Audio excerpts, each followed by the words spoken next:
Buenos días, queridos de La Viña. Me llamo David Orrick y soy uno de los fundadores de La Viña. Y me alegro comunicarme con todos ustedes desde mi cocina a su casa y espero que hoy experimenten la presencia de nuestro Señor. Pasamos por un tiempo muy raro y es muy difícil hoy en día, pero Dios todavía está obrando y conectándonos en línea y en espíritu. Esta pandemia y la cuarentena han sido un desafío para nosotros en mi hogar. Imagino que ha sido lo mismo para todos ustedes también. Nuestros pensamientos y oraciones son para todos ustedes, especialmente los que luchan financieramente durante este tiempo y los que están enfermos. Déjanos saber si tienes una necesidad porque la iglesia quiere darte apoyo. Otra cosa muy perturbadora hoy en día es el corriente de racismo que se ha manifestado de maneras muy fuertes. Hemos visto noticias de eventos que han terminado las vidas de personas estadounidenses como George Floyd, Breonna Taylor y Ahmaud Arbery. Lástima que estos nombres son ejemplos de una lista horriblemente larga. Sus historias son historias de vidas interrumpidas por brutalidad e injusticia. Sus historias son ejemplos de la injusticia y discriminación que millones y millones de afroamericanos experimentan de maneras grandes y pequeñas continuamente. Y lo más frustrante de todo esto es que no es nuevo. Esta injusticia ha sido parte de la historia de los Estados Unidos desde el principio. Esta vez, las reacciones han incluido marchas, protestas de varias formas y desafortunadamente casos de saqueo. Estas cosas son reacciones naturales cuando una de las necesidades más fundamentales de la humanidad no está satisfecha. Cada ser humano necesita ser notado y oído.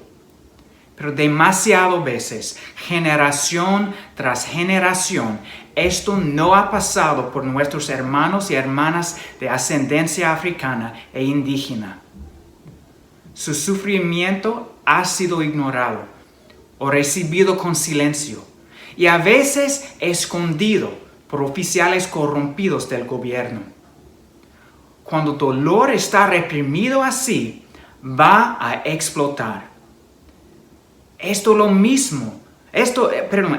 es lo que miramos en las noticias en las calles. El dolor humano descubierto en público.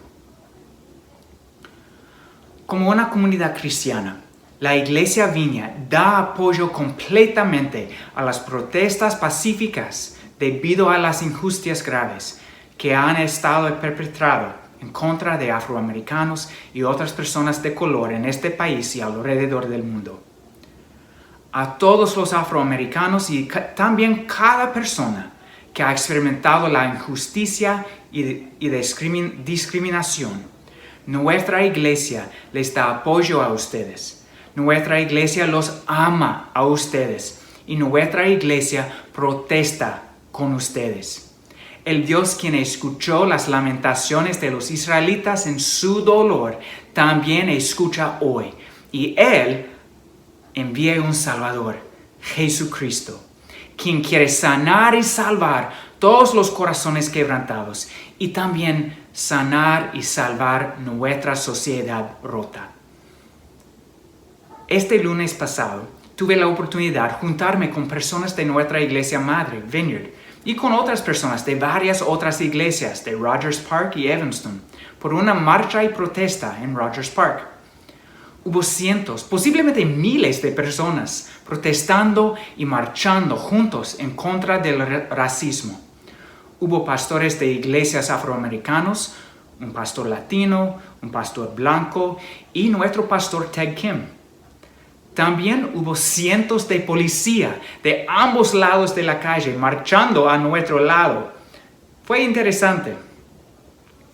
Los pastores tomaron turnos hablando de la historia y significado del racismo en el mundo y también en las iglesias, y nos dirigieron en oración y en protesta y en declaraciones del significado de las vidas de afroamericanos. Fue una experiencia muy seria, pero a la misma vez muy inspiradora. Cada vida humana tiene dignidad y significado, pero demasiadas veces nuestra sociedad ha tratado las vidas de afroamericanos con desprecio. Dios nos enseña en la Biblia, en el libro de Génesis, que cada ser humano, femenina y masculino, ha sido creado en su imagen. Es decir, que cada ser humano refleja la esencia de Dios de una manera maravillosa y misteriosa. Por eso, los hechos de racismo que hemos visto son ofensas, no solamente en contra de otros seres humanos, más bien son ofensas en contra de Dios mismo. Porque un hecho de racismo es un pecado en contra del reflejo de Dios que existe en cada persona. Así que el racismo es pecado. Y como una sociedad necesitamos pedir perdón de Dios y de afroamericanos. Tal vez alguien piensa, pues todo esto es horrible, pero no trata de mí. Soy quizás inmigrante o hijo o hija de inmigrantes. No soy culpable por el racismo sistemático de los Estados Unidos. Bueno, la realidad es que todos que viven en este país están metidos en este lío, justo o no. Cuando vives en este país, recibes la herencia de los antepasados estadounidenses, ambos las partes de la herencia que son buenos o buenas y las partes malas.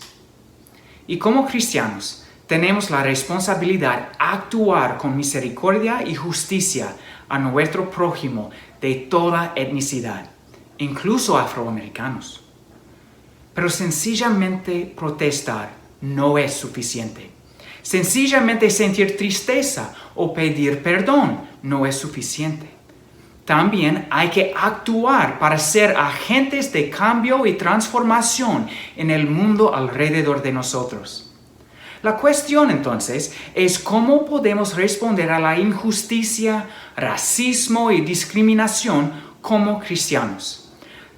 ¿Saben ustedes que la iglesia primordial tuvo que tratar con asuntos así? Por lo demás del mensaje, vamos a reflexionar en una situación de discriminación que la iglesia enfrentó. Lo encontramos en el libro de Hechos, capítulo 6, comenzando con verso 1. Leo de Hechos 6, 1 a 6 de la Nueva Traducción Viviente. Dice así: Al multiplicarse los creyentes rápidamente, hubo muestras de descontento. Los creyentes que hablaban griego se quejaban de los que hablaban hebreo, diciendo que sus viudas eran discriminadas en la distribución diaria de los alimentos. De manera que los 12 convocaron a todos los creyentes a una reunión. Dijeron: nosotros, los apóstoles, deberíamos ocupar nuestro tiempo en enseñar la palabra de Dios y no en dirigir la distribución de alimento. Por lo tanto, hermanos, escojan a 7 hombres que sean muy respetados y que estén llenos del Espíritu y de sabiduría. A ellos les daremos esa responsabilidad. Entonces nosotros, los apóstoles, podremos dedicar nuestro tiempo a la oración y a enseñar la palabra. A todos les gustó la idea y eligieron a Esteban, un hombre lleno de fe y del Espíritu Santo, a Felipe, a Prócoro, a Nicanor, a Timón, a Parmenas y a Nicolás de Antioquía, quien anteriormente se había convertido a la fe judía. Estos 7 hombres fueron presentados ante los apóstoles, quienes oraron por ellos y les impusieron las manos. En los primeros capítulos de Hechos, el comienzo de la iglesia primordial se presenta como una comunidad de fe empoderado por el Espíritu Santo, que es una comunidad unida, alegre y creciente. Pero la iglesia primordial constaba de seres humanos con todas sus debilidades. Así que vemos un caso de discriminación en contra de un grupo de la iglesia.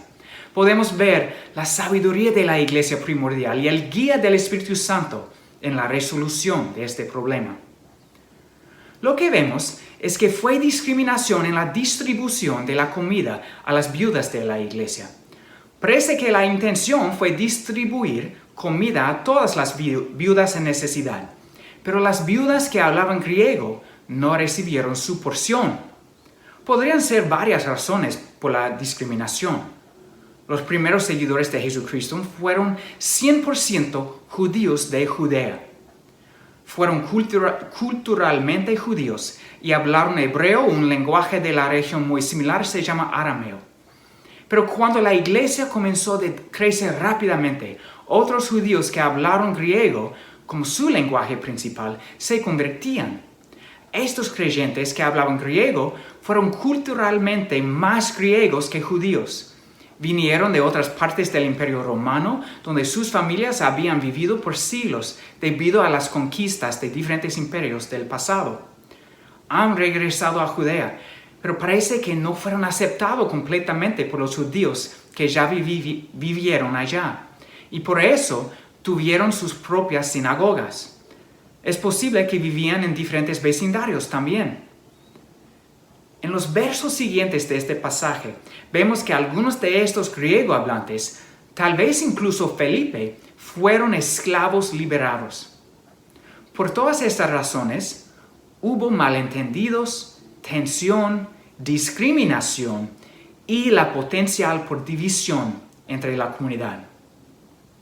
¿Cómo respondió la iglesia? Los 12 apóstoles convocaron una reunión entre todos los creyentes y trataron del problema esencial directamente.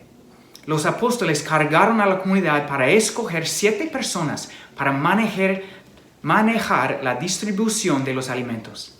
Así que ellos las tomaron a las quejas en serio. Quiero enfatizar algo que los apóstoles no hicieron. Ellos no minimizaron a las quejas y no criticaron a los que hablaban griego por quejarse. Una tendencia muy común entre seres humanos es ignorar o minimizar los dolores de otras personas, diciendo, pues ellos siempre se quejan, pero no es grande cosa, ellos se exageran siempre. Otra tendencia mala que tenemos como humanos es evitar de tratar de las quejas de otras personas por medio de criticarles por la manera en que ellos responden al dolor, a la ofensa. Hay la tendencia de criticar ambos lados de un conflicto y así crear una falsa equivalencia entre los lados. Pero los apóstoles no hicieron estas cosas. No minimizaron el dolor e injusticia que experimentaron las viudas que hablaban griega y no trataron de evitar el problema por medio de criticar la manera que los griego hablantes respondieron. Mejor decir, los apóstoles tomaron el problema en serio y tomaron acción directa. Y esto es el primer punto. Hay que tratar de injusticia y discriminación directamente y tomar acción inmediatamente. Hay que tratar de injusticia y discriminación directamente y tomar acción inmediatamente. No hay que minimizar el problema y no hay que criticar las víctimas. Notamos otros detalles importantes de la respuesta de los apóstoles a esta situación. A veces líderes de personas creen que necesitan resolver cada problema que existe en su organización sí mismos. Vemos esta tendencia en líderes de negocios, de gobiernos, de iglesias, de clubes, incluso los padres de familias. Pero a veces los líderes son parte del problema. Y parte de la solución requiere que los líderes se rindan control y autoridad para que otras personas mejor indicadas pueden resolver el problema. Es difícil para líderes entregar control y autoridad a otras personas. A veces líderes se sienten inseguros y tienen miedo de que si entregan autoridad a otras personas, van a perder su estatus en la comunidad. En otros casos, a líderes le hacen falta confianza en otras personas porque se han acostumbrado de hacer todo sí mismos. Tienen la idea que, pues, soy la única persona que puede hacerlo bien. Pero en circunstancias así, hay tiempos cuando los líderes no son indicados para implementar la solución y hay que entregar autoridad a otras personas para hacerlo.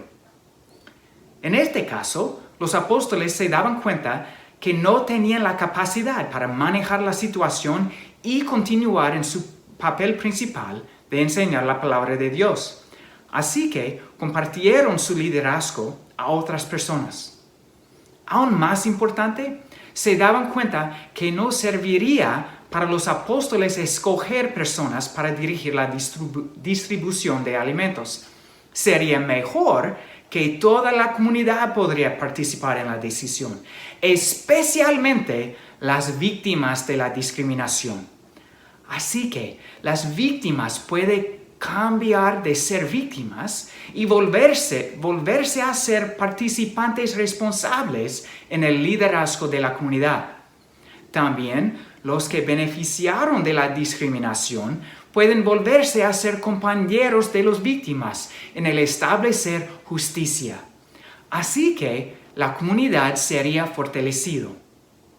Los apóstoles fueron sabios. Ellos dieron a la gente un guía para la selección. Los 7 líderes nuevos deben ser muy respetados, llenos del Espíritu Santo y llenos de sabiduría. De esta manera, los apóstoles equiparon a la comunidad a hacer una buena selección. Y este es el segundo punto. Es mejor cuando la comunidad participe en la solución de una injusticia. Y las víctimas de la injusticia deben tener una voz central. Y cuando las víctimas y los beneficiarios de una injusticia colaboran para una solución justa, la comunidad está fortalecida. Ahora vemos la sabiduría de toda la comunidad. Notamos las 7 personas que escogieron. Parece que todos los 7 fueron griego hablantes. Sus nombres son griegos. Y no son nombres hebreos que fueron traducidos a griego. Mejor decir, son nombres típicos de griegos. Así que vemos que la comunidad de hebreo hablantes y griego hablantes juntos decidieron escoger solo griego hablantes para ser líderes. ¡Qué sabio! La realidad es que para verdaderamente tratar de asuntos de discriminación e injusticia, no es suficiente cambiar algunas políticas. También hay que compartir poder, autoridad y liderazgo. Recuerden que los 7 no solamente serían encargados de distribuir alimentos a los griegos hablantes. Mejor decir, serían encargados de toda la distribución de alimentos, incluso a los hebreos hablantes. Así que fue un acto de confianza de los apóstoles y los hebreos hablantes para dar a los griegos hablantes poder, no solamente sobre su propio grupo, sino sobre los hebreos hablantes también. Entonces, fue autoridad y poder verdadero. Y fue un riesgo para los hebreos hablantes, porque no podían saber si los 7 serían justos a todos o si harían discriminación al revés. En los siguientes capítulos de Hechos hay mucha evidencia que la comunidad escogieron bien cuando escogieron los 7. Este es el tercer punto. Entonces, para realizar la justicia, hay que compartir poder y liderazgo con personas indicadas del grupo que ha sufrido la discriminación. Requiere confianza y riesgo por la parte del grupo que tiene poder. Y requiere que los nuevos líderes demuestran buen liderazgo. les animo a ustedes a leer los siguientes capítulos de Hechos en casa, porque la manera que la historia desarrolla es increíble. No leemos más de este problema con la distribución de alimentos, y así que podemos concluir que la solución fue exitosa. Pero parece que Dios tuvo planes mucho más grandes. Las siguientes historias en Hechos no tratan de los hechos de los apóstoles, sino de los hechos de algunos de los 7 nuevos líderes del grupo de griego hablantes. Dice que Esteban fue lleno de gracia y el poder de Dios e hizo milagros entre la gente y dio un testimonio increíble sobre Jesucristo a los no creyentes, a los incrédulos. Fue en una sinagoga de judíos que hablaban griego. Y Esteban fue tan sabio en sus palabras que los incrédulos no podían hacerle frente. Últimamente, los judíos incrédulos acusaron a Esteban al Concilio Supremo de Judíos en Jerusalén. Y Esteban dio una explicación de la fe magnífico a estos líderes de Jerusalén, de religiosos. Esteban fue asesinado por su profesión pública de su fe, y su historia ha sido una inspiración a todos los cristianos hace 2000 años. La historia de Felipe, otro de los 7, es en capítulo 8, y leemos que él evangelizó más allá de los judíos, predicando a samaritanos y luego a un oficial de Etiopía, así lanzando el evangelio a África. Así que un resultado de dar liderazgo verdadero a esta comunidad que experimentó la discriminación fue que los nuevos líderes lanzó la actividad misionera de la iglesia desde los judíos al resto del mundo. Este grupo de judíos griegos hablantes formó un puente hacia lo demás del mundo, un puente importante que otros creyentes como Pablo, el apóstol Pablo y Bernabé siguió después para sus esfuerzos misioneros. Este es el cuarto punto. Cuando reconozcamos y empoderamos las víctimas de discriminación, dándoles una voz y liderazgo verdadero, Dios obra cosas magníficas mediante ellos, más allá que podemos imaginar. Podemos imitar estos ejemplos de Hechos 6 en nuestra iglesia y también en nuestra sociedad fuera de la iglesia. Ahora mismo hay personas que representan algo como 15 países de Latinoamérica escuchando a este mensaje. Aunque todos son latinos, hay diferencias entre las culturas, como ustedes saben, y hay diferencias en maneras de hablar, y a veces estas diferencias pueden causar problemas. Hay que ser consciente de cada persona de la viña y tomarle en serio cuando alguien expresa que experimenta discriminación. Hay que honrar uno a otro y capacitar a todos para tomar responsabilidad y liderazgo en los papeles en que están indicados. No hay que minimizar el dolor de otra persona, sino escucharle bien y tomar acción directa, dándoles voz en la solución. A la misma vez, somos parte de una iglesia madre, Vineyard Evanston, que consta de personas que representan más que 50 países. Es algo maravilloso y notable porque la mayoría de las iglesias de los Estados Unidos no están tan diversos como nuestra iglesia.